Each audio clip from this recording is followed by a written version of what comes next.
Today I'm going to be reviewing the movie Wicked.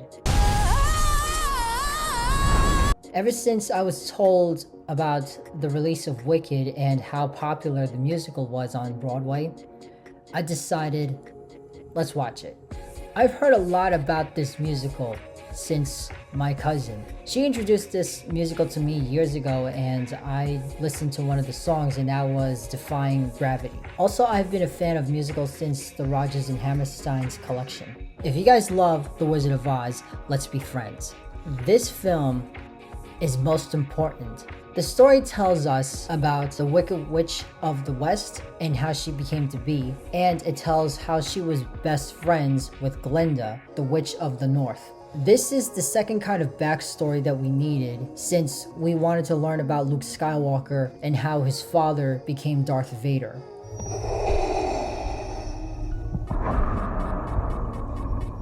I watched the entire film and I believed that the entire musical was going to be in one film. But what I didn't know was it's separated in two parts. So what we got so far was part 1, and part 2 is not going to come out until next year. The music in both the movie and in the Broadway show was written by Stephen Schwartz. I knew a little bit about Stephen Schwartz since the Renaissance Disney era. If you don't remember, he was responsible for the following Disney Renaissance films. He wrote the lyrics for Pocahontas, The Hunchback of Notre Dame, and in DreamWorks, he wrote the lyrics for The Prince of Egypt, and then back to Disney, he did Enchanted. What I noticed about Stephen Schwartz is that he writes very powerful lyrics. As a child, it was hard for me to understand because, well, we grew up with grown-up films. Now that I'm an adult, it hits harder than it did for me as a child. I'll give you an example. One song that really caught my attention about Stephen Schwartz was Colors of the Wind. If you listen very carefully, you can feel the emotions that he's putting into the words, and you know the meaning of what Pocahontas was talking about. I like how it was executed by Cynthia. She's the one who plays Elphaba in the movie. I've seen many other people play Elphaba in talent shows, and they all did phenomenal. I don't mean to be mean, but for Ariana Grande, I think she needs to be a little bit louder. Now, I'm saying that because I remember being introduced to Wicked through Idina Menzel and Kristen Chenoweth. Throughout the whole movie, I was thinking about the two.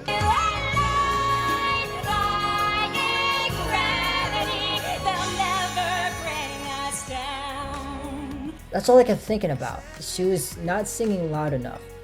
That's my opinion. Plus, I think, and I was hearing this from one of the people that I was hanging out with when I was watching the film, Ariana Grande was trying too hard to sound like the original actress. Again, I'm not being mean. This is criticism.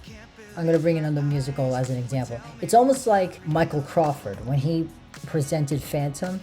All the other actors, and I don't mean to be mean again, they try to match or they try to use their own imagination to interpret the character, but it's unmatched with what Michael Crawford gave us. For my final thoughts about this film, I like it, and it's not every decade that we get a musical like this one. I'm very, very happy that I decided to watch this, and I can't wait for part 2. I've been listening to the soundtrack multiple times, and now it's embedded in my mind. I believe in this time of age, it's time to bring musicals back to the screen. I believe the movie makers have the smarts to do it, and this movie proves it so. Sure, there were a lot of details about it that I didn't like, but I'm not going to discuss that.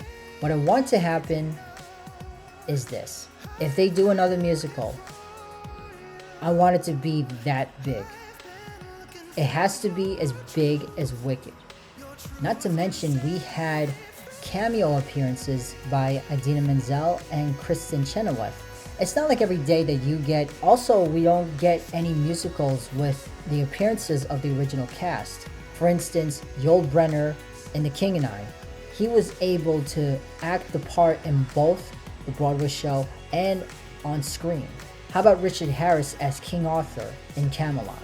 Or even Robert Preston in The Music Man? I hope you enjoyed this video, and I can't wait for part 2. Release it soon, please.